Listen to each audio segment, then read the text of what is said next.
राधे राधे। मैं पंडित देवेंद्र शुक्ला आपका आपके चैनल रिएस्ट्रो ज्ञान मार्ग में आपका खूब स्वागत करता हूं। मकर राशि, जिंदगी में बहुत बड़ा बदलाव, सपने साकार होंगे, छप्पर फाड़ धन और लाभ। संपूर्ण जानकारी सरल शब्दों में, सरल भाषा में, सरल उपाय के साथ आपसे निवेदन है, प्रार्थना। आपने लाखों उपाय किया है, एक उपाय मैं भी बताता हूं, करेंगे तो हो सकता है लाभ हो। लाभ हुआ तो आपके जीवन की दिशा और दशा बदल जाएगी। हमसे जुड़ जाइए, अपडेट रहेंगे। जुड़ने के लिए हमारे चैनल को सब्सक्राइब कर लीजिए। आपका एक पैसे का खर्च नहीं, छोटा सा उपाय बताता हूं, उपाय को करते चलें, हो सकता है लाभ हो जाए।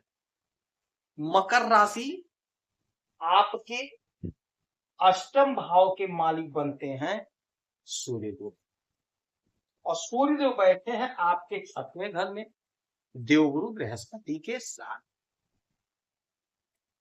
सूर्य राजा है, सरकार है, सरकारी तंत्र है, सरकारी नौकरी है, हमारा पराक्रम, मान सम्मान, पद प्रतिष्ठा, हमारा संतान। बगैर सूर्य की कृपा के संतान नहीं मिलेगा, प्रतिष्ठा नहीं मिलेगा, पद नहीं मिलेगा, सरकारी नौकरी नहीं मिलेगी।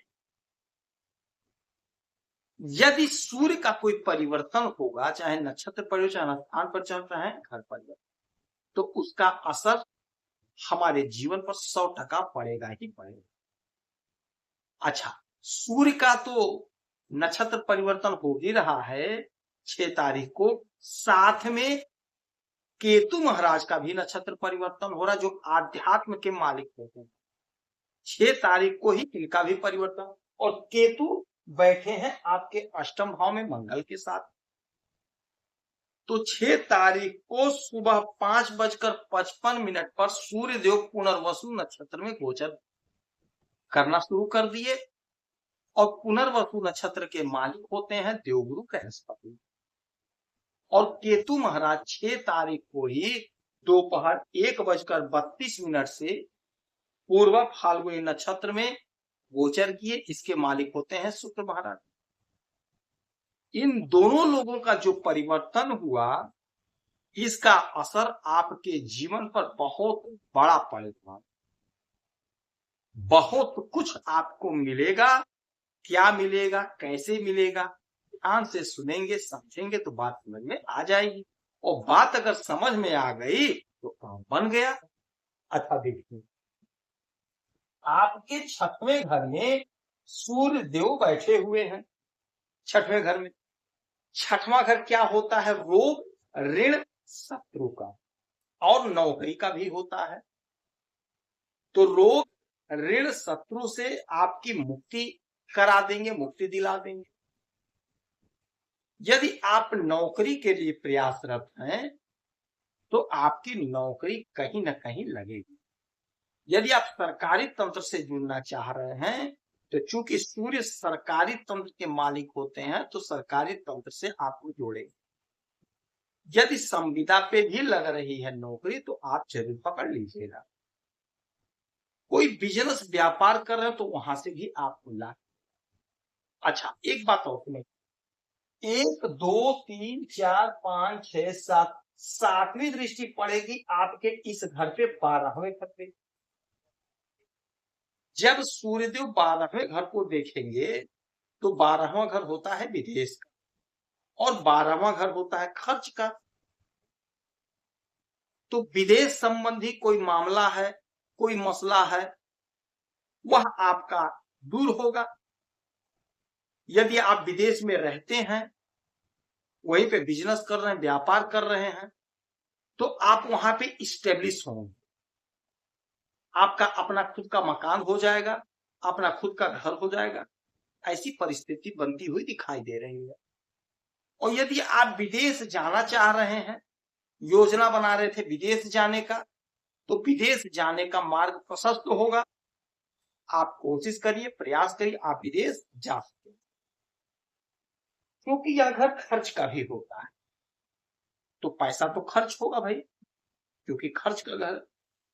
यहां पे दृष्टि किसकी पड़ रही है? सूर्यदेव की।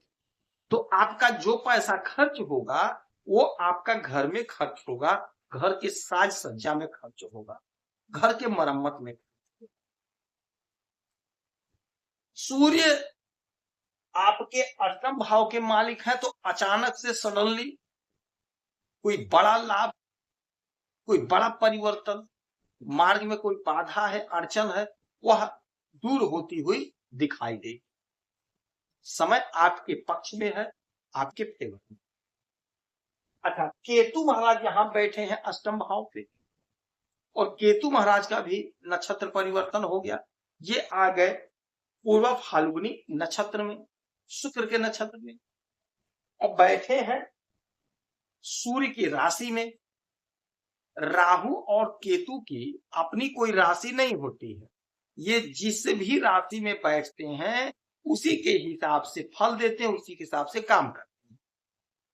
अब राजा की राशि में बैठे हैं, तो आप एक बात समझ लीजिएगा कि आध्यात्म के मालिक हैं, तो आध्यात्म की तरफ से आपका लगाव बढ़ेगा, आपका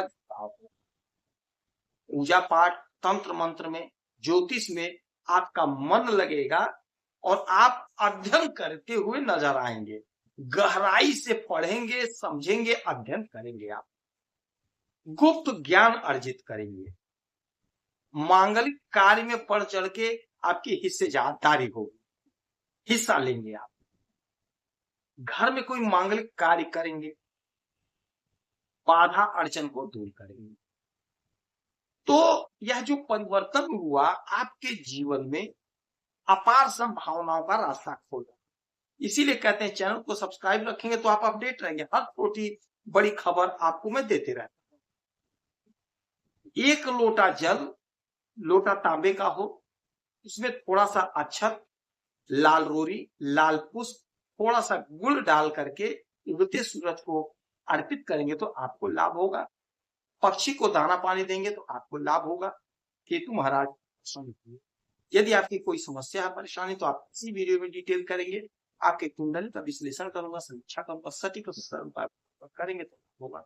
आप खुश रहें, हैप्पी रहें, यही हमारी प्रार्थना है। जय श्री राम।